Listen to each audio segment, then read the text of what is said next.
to another, and also jumping from one label to another. You've worked with, let me check, just not missing anything, Planet Mu, of course, Ninja Tune, as we just heard, Old City, Rush Hour. So, pretty big labels. A few more too. Yeah, great. Well, very nice labels here in Europe.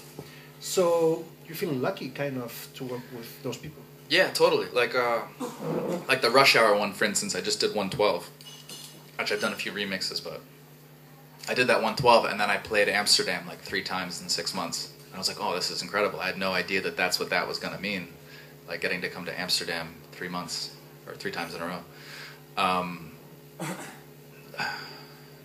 Why? But I mean, I don't know why. I think part of me is like searching for the best sort of, I hate to say that money does play a part in it, because I'd like to be able to pay my bills and be a professional musician and not have to worry about that stuff. So that's partly why I put out so much and try and shop around different labels and see what the offers are. But I've never put something out that I felt that I didn't like the deal, or I didn't like the label, or why I work with them. There's usually something I like about the label. Like there's like one person who works at the label that I just really like. Like at Ninja Tune, there's plenty of people that I like, but the guy who does the press there is just like, he's so funny because he just always looks so tired. All the people I know that do press for labels are always so exhausted because they're working so much, they're always on the email, and they're not getting paid that much, you know?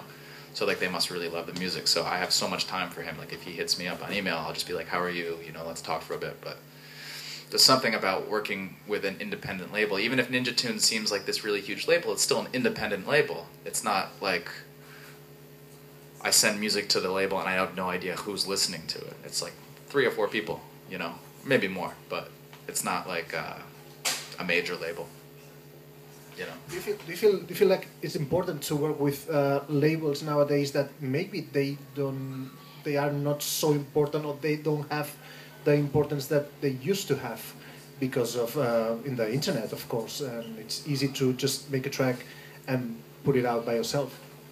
Well, I think, and I'm lucky, I think the people that are in the best position right now are the producers and the artists, because if you develop a fan base, they can sort of follow you around. If you have a Tumblr, a Facebook page, and a Twitter, people will follow you, and if you can sell the music yourself, the people that pay for music, I think, want to honor the artists and try and buy direct from them or direct from the label, which is good for me. Not so great for labels. And like the majors are just, I mean, like with SOPA and the new act of trying to stop all this stuff, they actually have no idea what they're doing. It's not going to stop anyone from pirating music or stop anyone from buying music, from not buying music and sharing music and stuff. I mean, you can use Dropbox to share music. You can use all these different things to do it. So I'm not exactly sure what the real intention was in trying to stop Mega Upload or whatever. Or MediaFire, whatever one it was. Mega Upload. Yeah, Mega Upload. But yeah, I would never want to have some sort of impersonal experience, because I feel like it's got to, I mean, there's got to be some sort of realistic connection for me to want to work with someone, because this is, without sounding too emotional, this is like very close to what I think. Like the music I'm making, you know, I'm not sitting there crying at my computer having this emotional experience, but like it's very much a part of me. And like when you're an artist or a producer and you put it out there, and when you get that first bad review, because you're going to get one eventually, someone's going to be like, this is awful, or it doesn't sound honest or something, you realize, and if that hurts you, it's because it really meant a lot to you.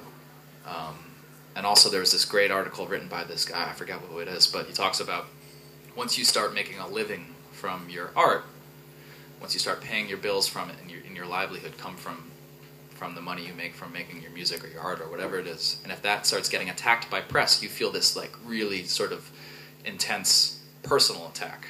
It's not like they're attacking the music.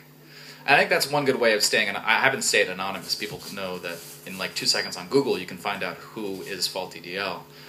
But I think one good way of I try and like separate myself from the music to a degree, and you develop like a thicker skin, you know, because it can just become too sort of intense. But whatever, it's good inspiration too. If you get pissed at a journalist, you can just make a song about them, which I've done. So, did you get